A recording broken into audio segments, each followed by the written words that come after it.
YCP కార్యకర్తలారా, మీ సేవలనే మే మరువం. మీ అందరికీ మా వందనం.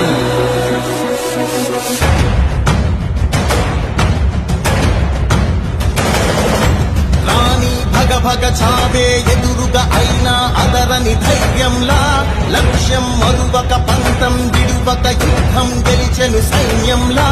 కార్యకర్తల త్యాగాలే